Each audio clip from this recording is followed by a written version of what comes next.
नमस्कार मैत्रिणो, मिस्टीज किचनमध्ये आपले स्वागत आहे। आज आपण पाहणार आहोत बाप्पासाठी खास ओरिओ मोदक भाग 3।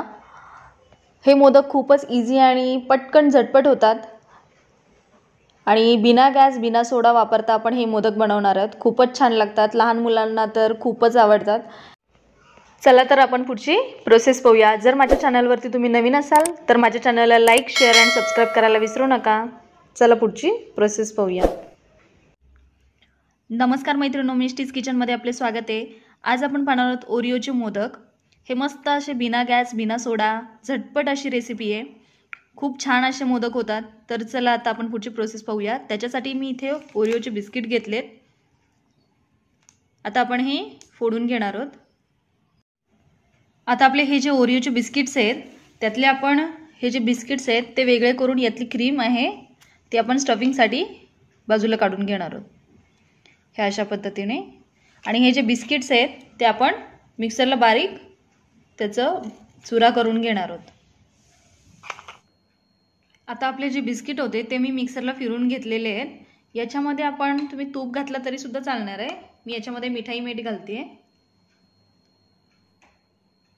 तुम्ही याच्यामध्ये मिठाई मीठ किंवा मिल्क मेड वगैरे सुद्धा घातलं तरी सुद्धा चालणार आहे।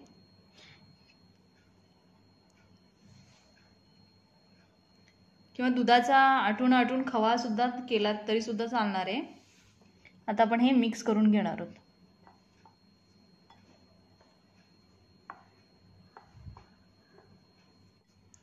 आता आपला ओरिओचा गोळा असा तयार आहे। तुमच्याकडे जर मिल्क मेड नसेल तर तुम्ही थोडंसं याच्यामध्ये दूध 2 चमचे आणि थोडीशी साखर चवीपुरती घातली तरी सुद्धा चालणार आहे। पिठी साखर घाला शक्यतो। आणि असं याचा दूध घातल्यावरती छान असा गोळा तयार होतो। आता आपण याचे मोदक तयार करणार आहोत। आता आपण मोदकाचा साचा घेणार आहोत। त्याच्यामध्ये हे ओरिओचे बिस्किट आहेत त्याचं आपण हे सारण घालून घेणार आहोत।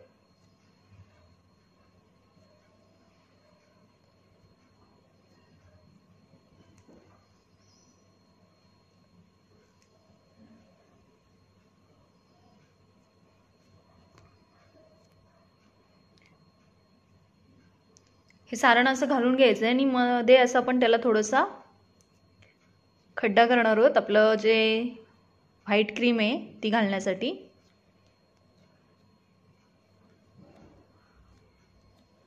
हे पहा अशा पद्धतीने।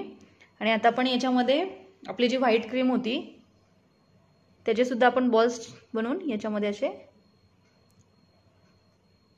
घालून घ्यायचे आहेत।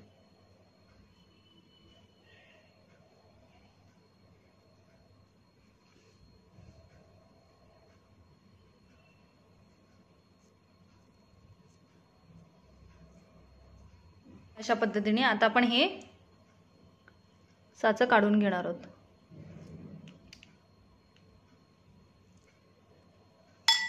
आता तुम्ही पाहू शकता आपले ओरिओचे मोदक असे छान झालेले आहेत।